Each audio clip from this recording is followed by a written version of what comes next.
Buju Anin, Angeline Boulley, Miskwa Makokwe Nidishnakas, Makwadotam, Bawating, and Donjaba, Chi Magwech. Hello, everyone. I'm Angeline Boulley. I'm Bear Clan, and I'm from Sault Ste. Marie and Sugar Island, the place of the rapids, Bawating.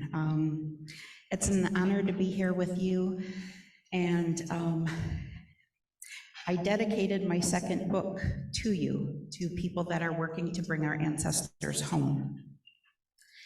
I also dedicated it to the, at the time, the 108,328 ancestors still held by institutions at that time of my final edit. And then I love talking with Melanie O'Brien, and she has me sign her book and cross out that number as that number goes down. And so today she had me cross out, we had it down to 103,000. And then today I was able to cross that out and put 95,000. Yep.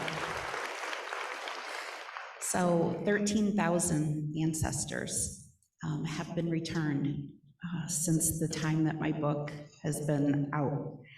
I'm going to start off first, for those of you who don't know me, I'm going to give you a quick recap of, let's see, my dad is Ojibwe, my mom's not Native, and I grew up in Southwest Michigan. And my best friend went to a different school nearby. She told me about a new boy in all of her classes senior year that she thought might be my type. So I was intrigued, but then when I found out that he didn't play football and he hung out with the really hardcore partiers, I decided not to meet him. And at the end of the school year, about a month before graduation, my friend said that, can I get a cup of water? That's not what my friend said. My friend said that there had been a drug bust in their small town, and it turned out that the new boy was actually an undercover police officer. And this was before the original 21 Jump Street series with Johnny Depp. And so I was just gobsmacked by the idea. Thank you. I was just, just couldn't wrap my head around the idea of a young-looking law enforcement officer posing as a high school student as part of an undercover investigation.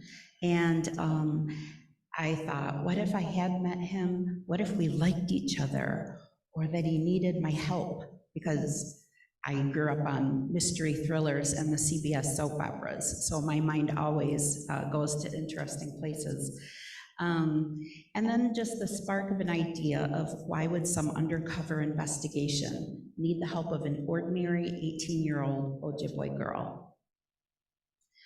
Well, flash forward about 36 years, and that novel that I pitched as Indigenous Nancy Drew meets 21 Jump Street sold at auction for over $1 million. And it debuted at #1 on the New York Times bestseller list, and it introduced so many people who had never read a book featuring a Native American as a main character. It gave them a peek into one community and the connections, and it's really a story about identity, grief, and justice. Well, the summer before my book was sold at auction, my agent said to me, now our goal is going to be a 2-book deal. So what other ideas do you have for your next, for a second book? And I said, I've got nothing. I've only had this one story on my mind since I was 18 years old. I think the well is dry, that's it. Well, at the time I was living and working in Washington, D.C., I was the director for the Office of Indian Education at the U.S. Department of Ed. And my office awarded $175 million a year in both formula and discretionary grants to public schools, Bureau of Indian Education schools, and other entities to improve public school education for Native students and for all students to learn more about Native Americans. So I was out for a walk one Sunday, and all of a sudden this character's voice popped into my head, and she said, "I stole everything they think I did, and even stuff they don't know about yet." And I thought, who is this person? So I ran into the nearest business. It's Cheese Teague in the Delray neighborhood, if you're interested. And when I was out for my Sunday walks, I just had my phone, driver's license, and a credit card, and that was it. So I ran into the business, and I ran up to the bar and asked for a piece of paper, a pen, and a Chardonnay. And I just spent the rest of that Sunday afternoon just writing this stream of consciousness, inner monologue of this 16-year-old girl sitting in a police station, and she's covered in blood, and she's waiting for her parents to come pick her up. And she's thinking, how did it come to this? And that's Perry. She came to me in a flash, like fully formed. I knew her immediately. I knew that she was one of the 6-year-old twin cousins of the main character in the first book, Daunis. She has 2 little twin cousins. They call her Auntie, and one of them was just a little more feisty than the other, and that was Perry. And that was the day that I really felt like a writer, because I know now that when I'm ready, the story will come to me. I just have to be open to receiving it. So I'm going to first read a little bit from the book. So Perry is a reluctant intern. She had planned to spend her summer going fishing with her dad every day, helping them in their garden, driving around in the Jeep that she shares with her twin sister. That was a birthday gift from their Auntie Daunis. But she crashes the Jeep, and then she owes her auntie the money for the repairs. And her auntie informs her, "You have the last spot in the tribe's summer internship program. You report Monday, 9 a.m. Your boss is Cooper Turtle." And so her summer of slack just is no more. So Cooper takes her. He's the supervisor, and he works at the Tribal Museum. And the story starts off with him taking her to the fictional Mackinac State College, and there she gets a tour of the archives. So as she and Cooper enter, let's see.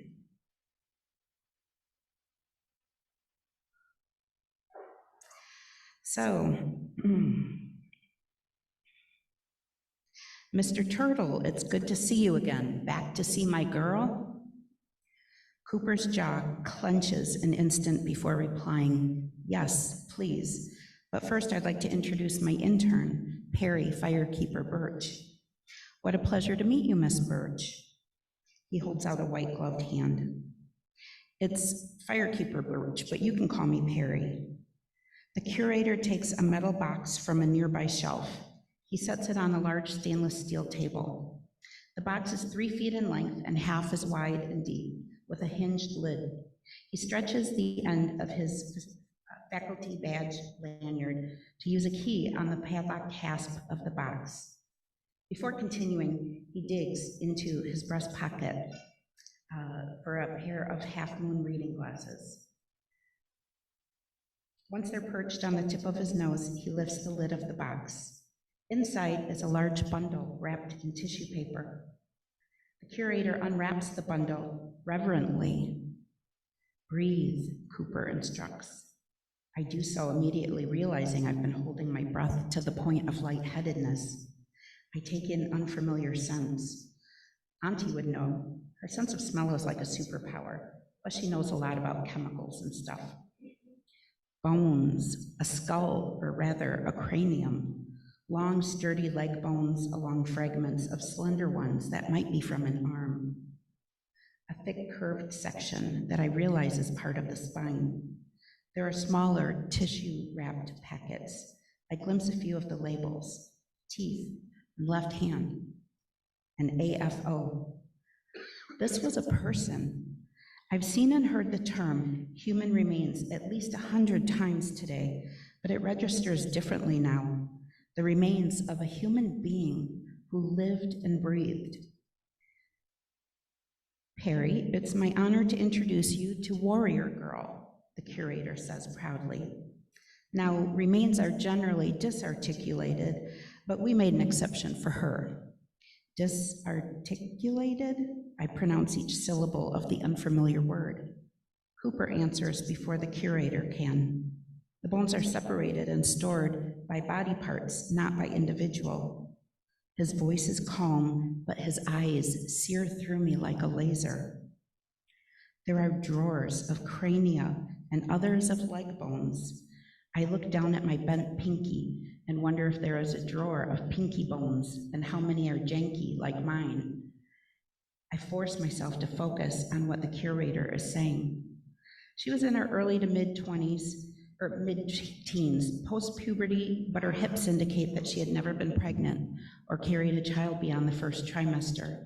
And see this? He points to a gnarled line along her thigh bone. She sustained a major injury from a knife, even larger than her own AFO. We know it was a knife because animal claws would have left parallel lines. AFO means associated funerary object, Cooper says, reading my mind. Her knife was a significant possession to her if she was intentionally buried with it. When the tip of the curator's white gloves touch the bone at the mark, I fight the urge to smack his hand away. He continues speaking in a voice like a teacher conducting class. This is called knitting. It's a pattern the bone makes when repairing itself. This tells us she didn't die from the injury. But these marks on her rib cage, he points to a vertical gash involving 2 ribs. There is no knitting. She died from this wound. Her knife is an 8-inch flint blade that must have been lashed to a deer antler handle. I reach for it without thinking. May my intern hold the blade? Cooper asks. My gloved hands are open before the yes reaches my ears. The museum guy slides the flint blade into the notched handle before handing it to me. Resting it in my palm, the flint is heavier than I thought. Substantial would be the right word. I wrap my fingers around the handle. It's a good weapon. It fits me. I'm filled with an urge to steal, to run as fast as I can with this treasure. I turn the knife handle before gently placing it on the curator's open palm. I don't want to steal the knife. It belongs to the warrior girl. I want to steal her.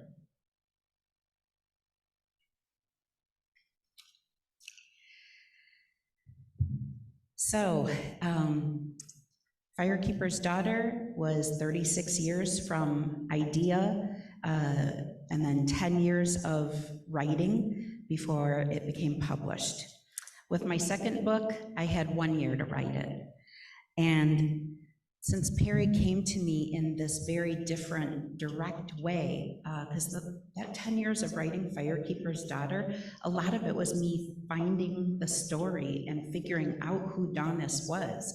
At the beginning, you know, my first draft, she was me. It was, what would I do in that situation?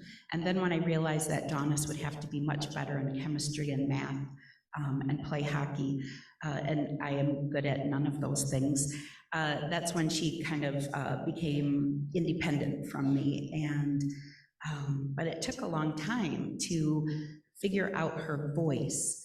and what she would do in the situation, not what I would do. But for Perry, she came to me in this flash, fully developed. She's impulsive. She leaps first, and then consequences? What consequences? If she thinks it, she says it. She is who I wished I could have been at 16. I am actually more like her twin sister, Pauline. But she was a refreshing character to write because she was so different from Daunis, who's very much in her head, overanalyzes everything.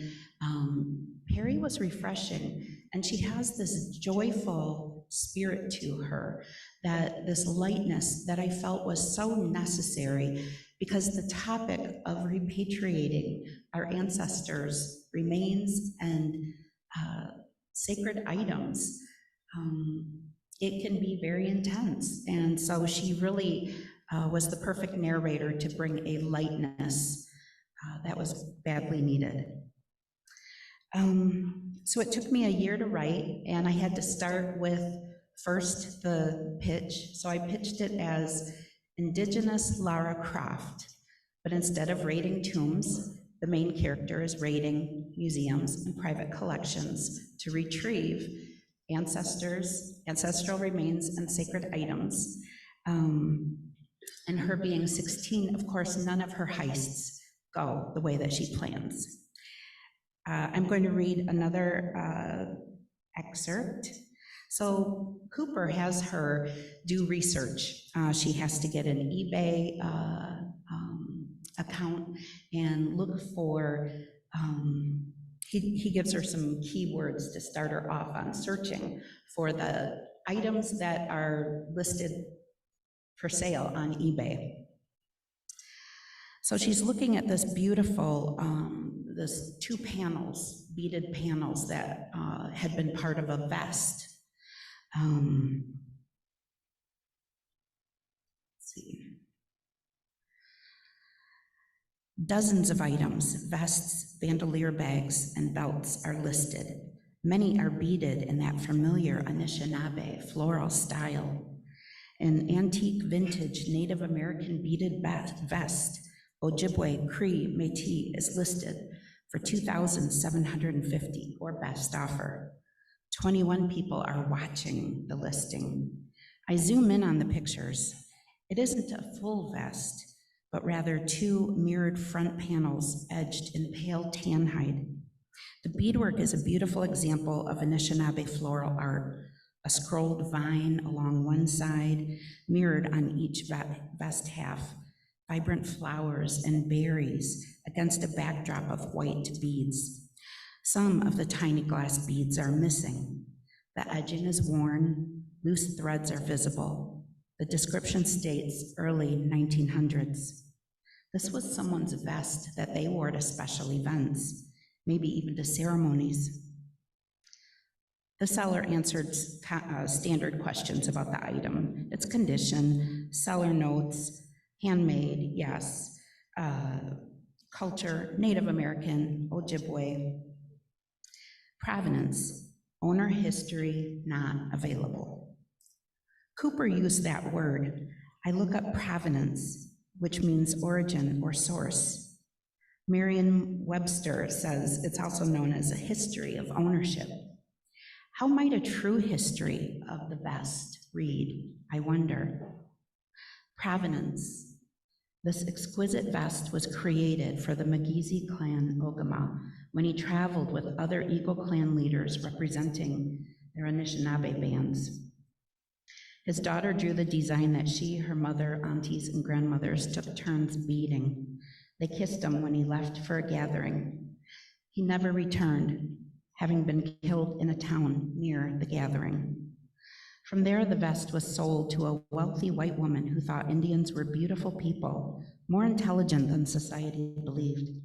On her deathbed, she willed the vest to her granddaughter. But the granddaughter had dated an Indian guy once, and he wasn't as great as all the stories her grandmother had told her growing up. He didn't ride a horse or play a flute. He worked in a factory, and he had good days and bad days, same as any other guy. She sold the vest to a collector, but didn't want her grandmother's name connected in case any relatives took her to task for selling it. Side note, with the vest money, she traveled to Woodstock and saw Santana, Janis Joplin, and The Who performed.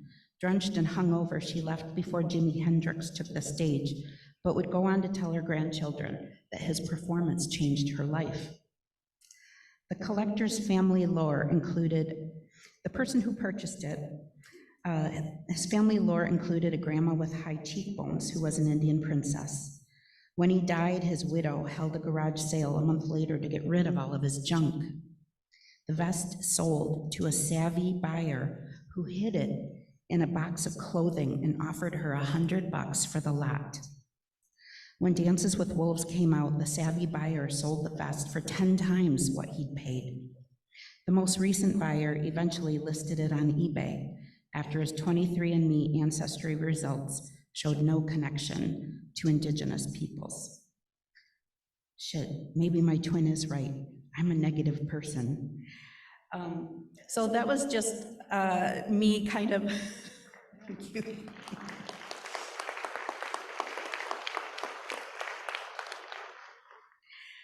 So I have been on a nonstop roller coaster ride since March of 2021 when Firekeeper's Daughter launched. And I have not stopped traveling around the country, even overseas, talking about Native literature and how important it is for representation, particularly books for children and teens. So although we comprise officially 2% of the population in the US, unofficially a higher percentage, fewer than 1% of all books that are published in any given year for children and teens feature a Native American as the main character.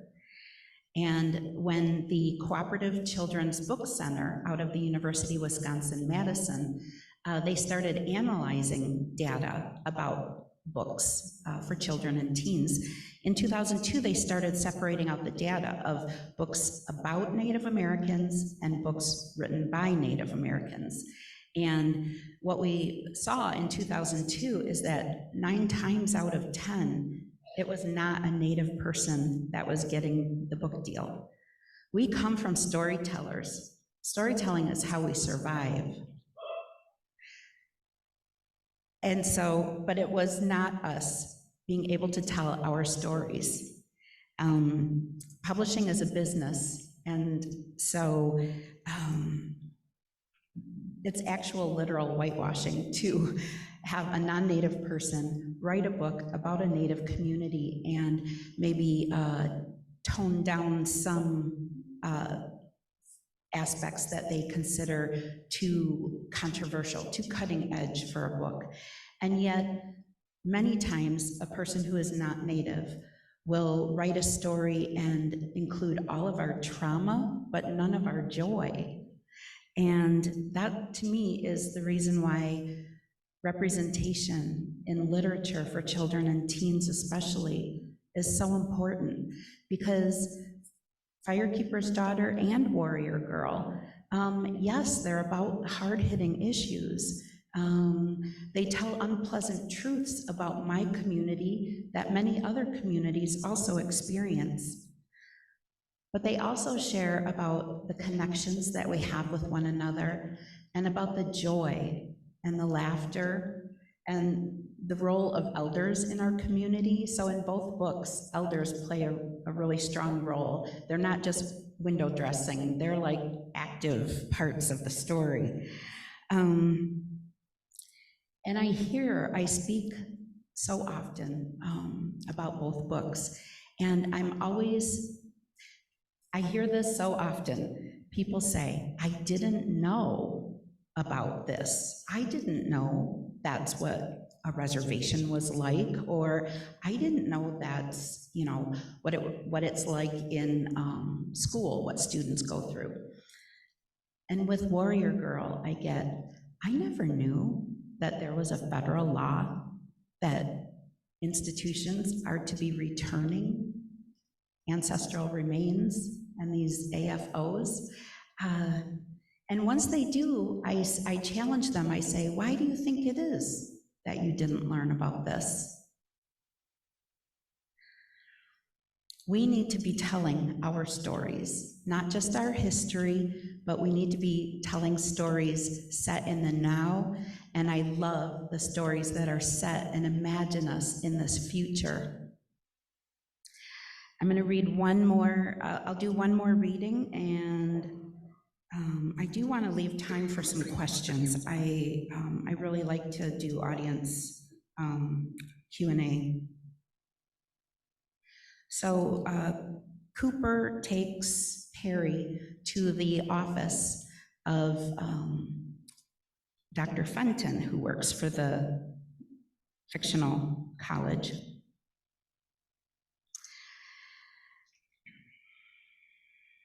Okay. So they've just entered her office area.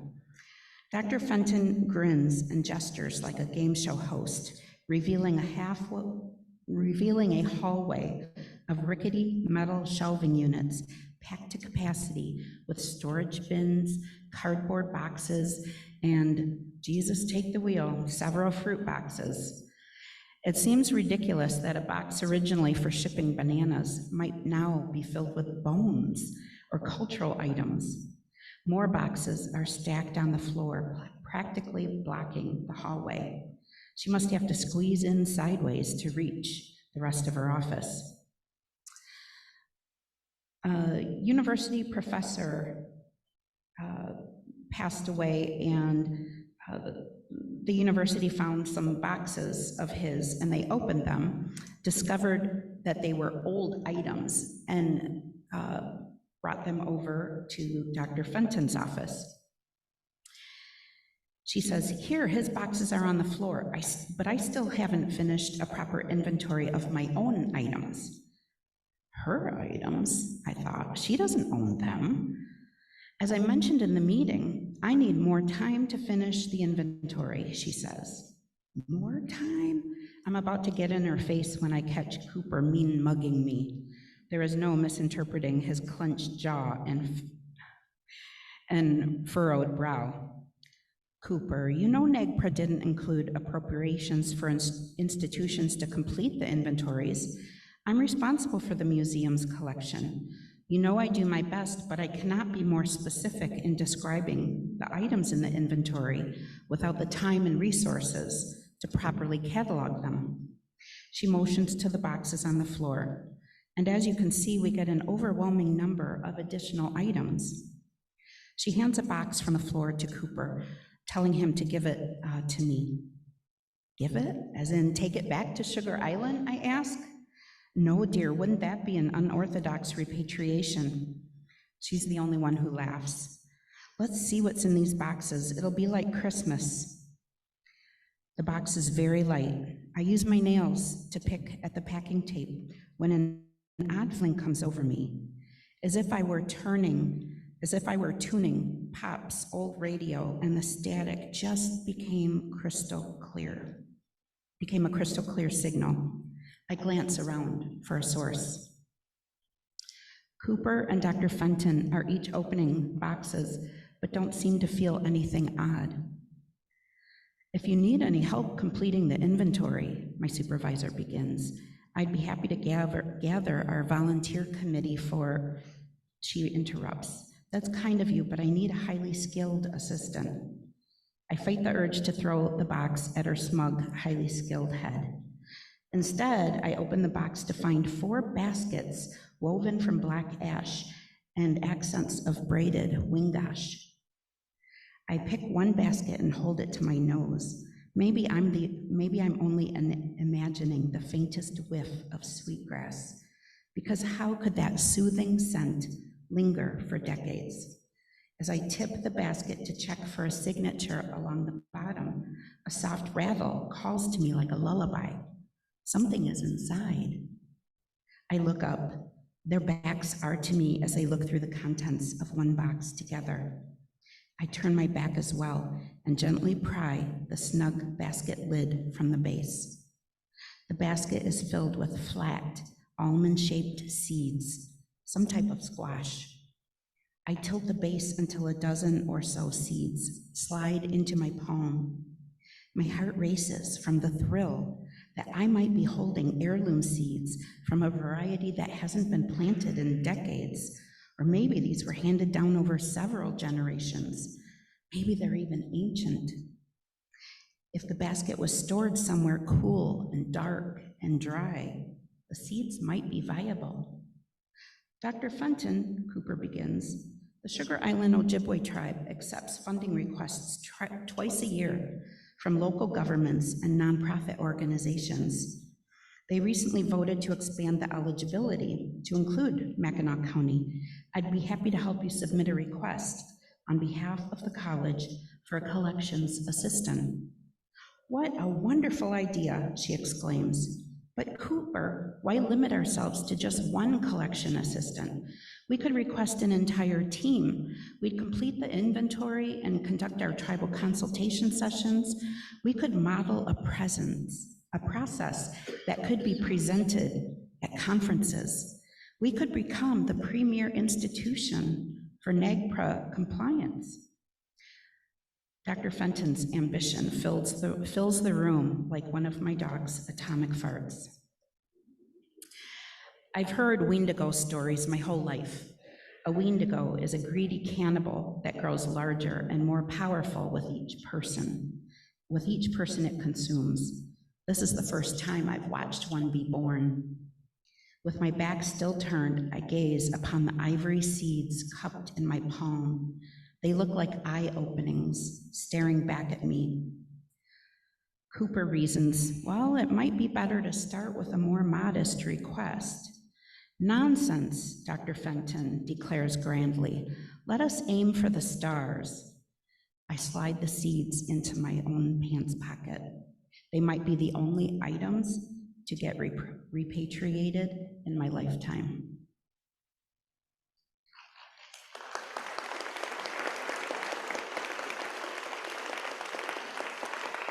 So Perry's story, it delves into NAGPRA and the types of obstacles that tribal communities experience when, looking for institutions to comply with.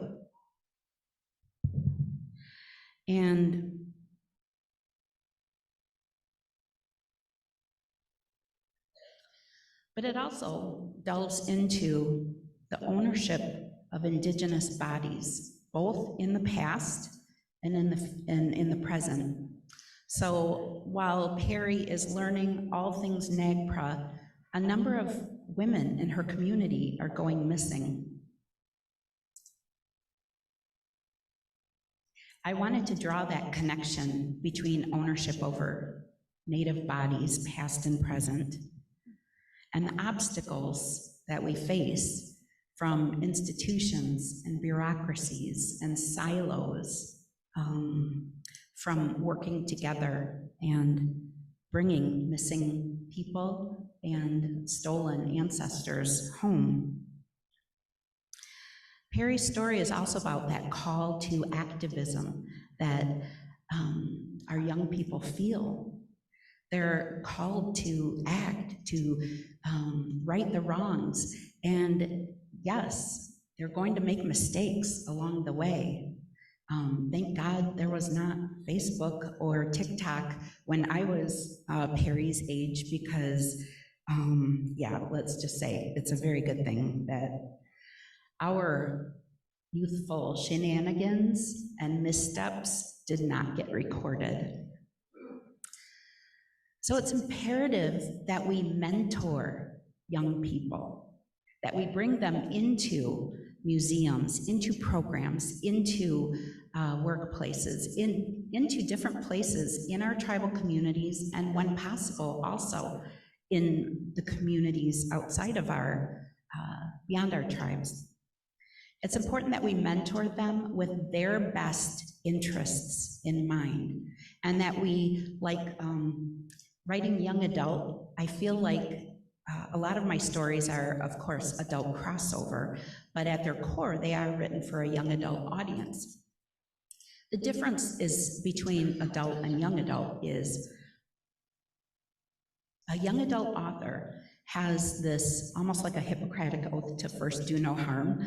And so we can delve into really intense topics, stories that reflect the realities that happen, that our teens are faced with. But we do so from a place of making sure that there are resources that are cited, that, that there are helpful people, what a helpful person looks like, how that help might, how we call upon those around us and involve our elders and other community members to help us. I'm really nervous. My mouth has just gone so dry.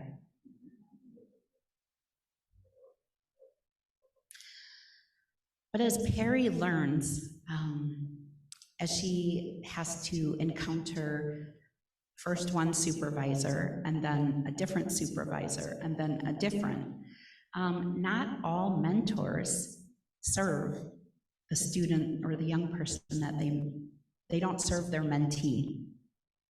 And so I think it's really important for young people to look at who they're learning from and to think about power differentials and how young people might be groomed or put into situations beyond what they can, should be, handling. And so and I also want young people to have that call to action for the causes that they care about, but I never want them to feel as if they have to set themselves on fire to keep a cause warm. Our ancestors, they sacrificed so much, and we are the survivors. They wanted us to live a full life. They could not have fathomed the lives that we're living now, but I have to believe there was a dream that someday we would be living full lives. And that's what I want for young people too, to learn about activism, to learn about consequences, to learn about making choices with the information that you have at hand. And yes, when you know better, you do better. And that they're not defined by their worst mistake, that their worth is inherent, that Creator sees them and knows who they are. So I have some good news. It hasn't been publicly announced yet, but my publisher has preemptively offered me book deals for books 3 and 4. So eventually,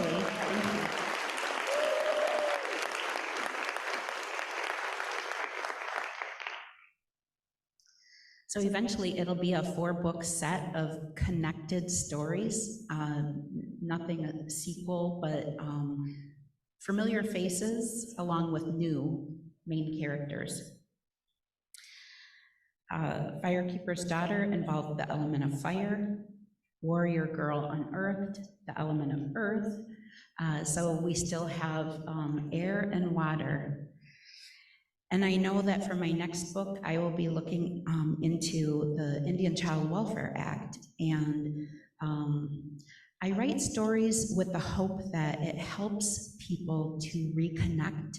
And we have so many that were taken from our communities. And my goal is to help people find their way back.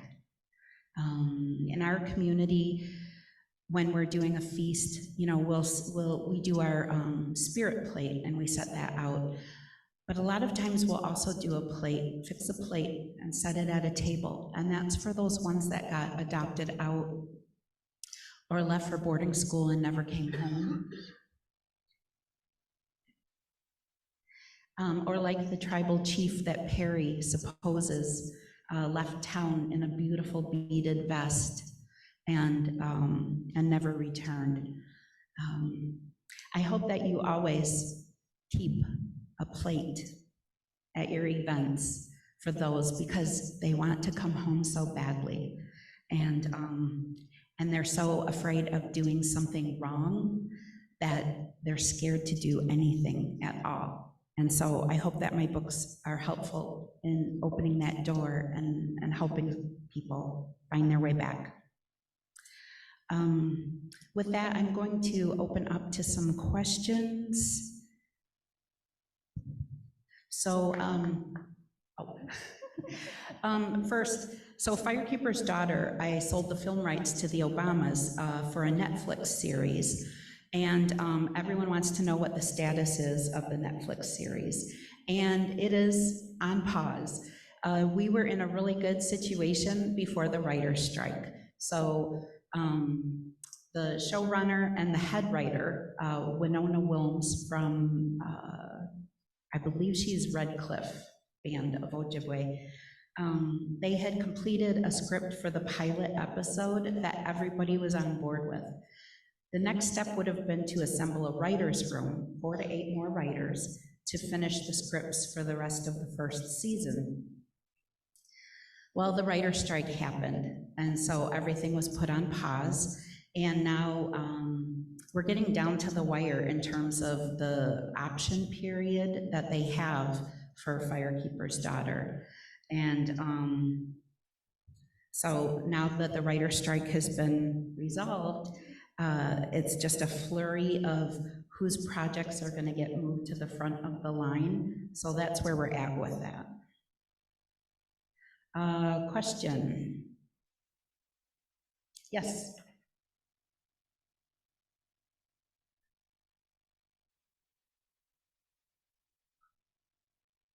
Buju Aninesiayan, Nagwaya Bakachita Ogama, and Gaza Squad Jamaica, Gandun Jabba, Babichkamagandashanda. I'm a little nervous too. I am not ashamed to admit I am totally fangirling right now. I just want to say, Nimi Gwichwain Dama, I am so grateful for you. Thank you so much for your books, and you actually answered my question if you were going to write more books, but I still wanted to come up here and speak some language and make myself known to you, and kind of for selfish reasons also, but if there's anything that I can do with my loud voice to make sure that this Netflix series gets to the front of that line, you let me know, because I will write every letter I have to. Go ahead. Yeah, no, thank you. And I do, once that front table is open, I'm gonna buy both of your books. Will you sign them for me, please? Absolutely. Yes, yes. Miigwech. Yes.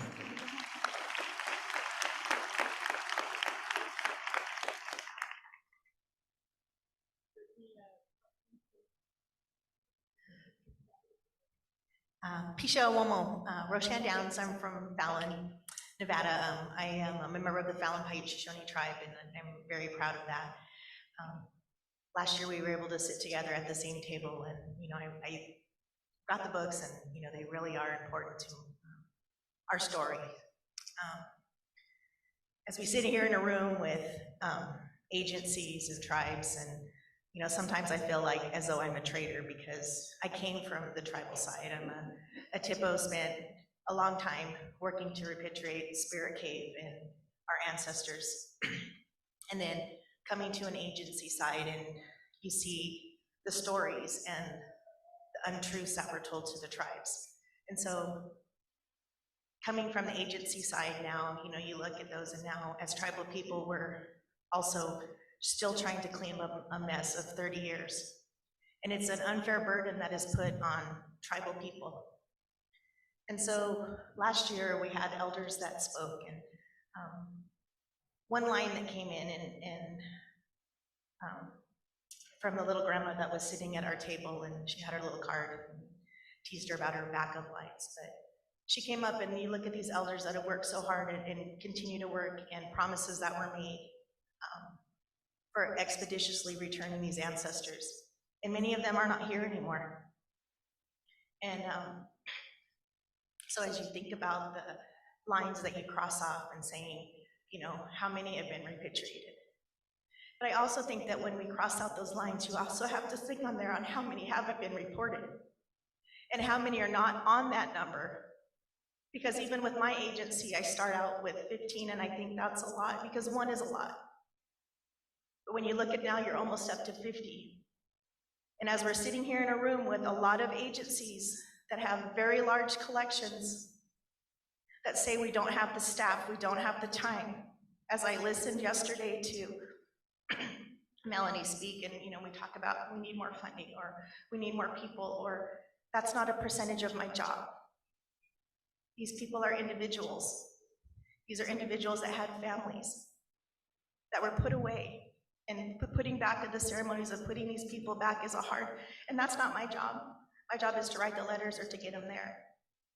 But agencies, I guess, I don't really have a question, but my comment is that agency people, as you work on these and you think about that, and you think about your time, and you think about your collections, and you think about the storage of them, or you think about consultation, or you ask for those comments and you don't listen to those comments.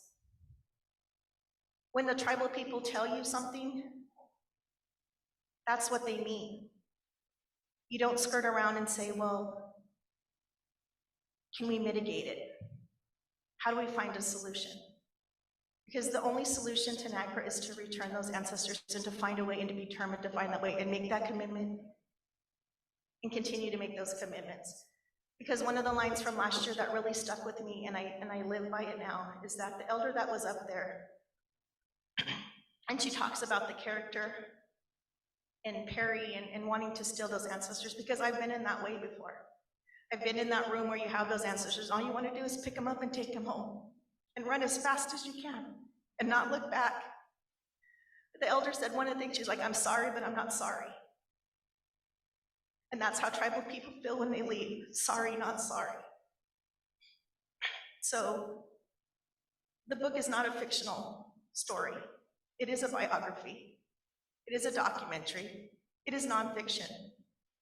Yeah, some of the character stuff on there, but the issues are really true. So I just thank you for telling that story and putting it in a way that people that don't live in our world can actually, you may not walk in our shoes, but you can see through our eyes. And so that's what's important. Thank you.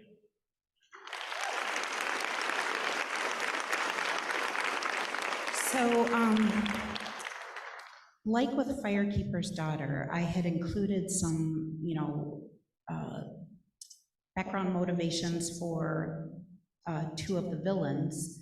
And there were people, even in my community, that were like, oh, a tribal judge would never do that. And I would say, I actually pulled this character background from an actual case where a tribal judge was indeed doing this terrible thing.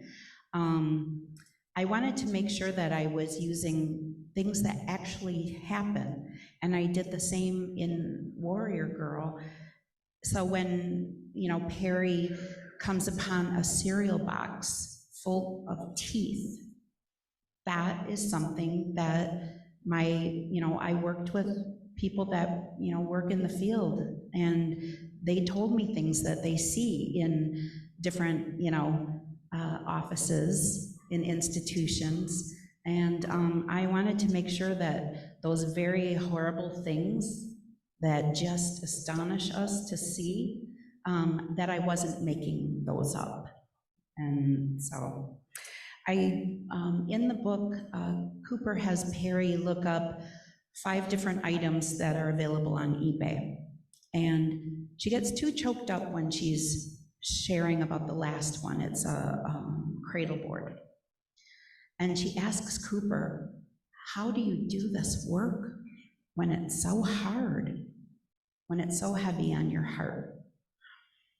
Marie Richards is the Tribal Historic Preservation Officer for my tribe, Sault Ste. Marie Tribe of Chippewa Indians. Yay, Marie! Woo!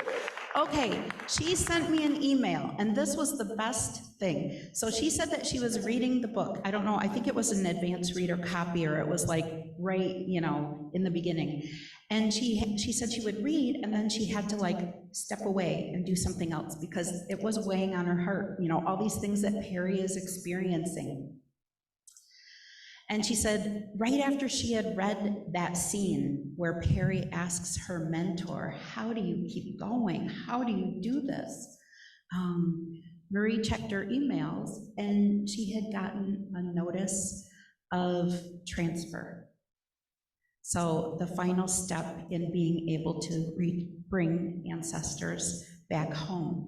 And she emailed me and told me that feeling when she got that email and opened it up and realized that this was going to happen, that, you know, some of our ancestors were going to be coming home. She said, that's the reason why we do these things that are so heavy on our hearts. So miigwech to Marie for that, just perfect, wow. There are no coincidences, miigwech.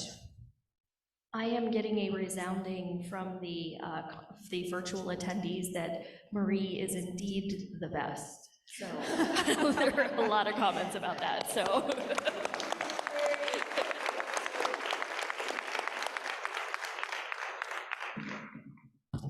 Maybe we have time for just one more question. I just wanted to say, when you talked about the next coming book about Indian child welfare, I just wanted to say real quick that in my own story, I elaborated yesterday a little bit, but I wanted to say last night in the healing thing that we went through, I told a little bit about my story, but I didn't tell this part, which was very important. In my journey, like December of last year, I said that.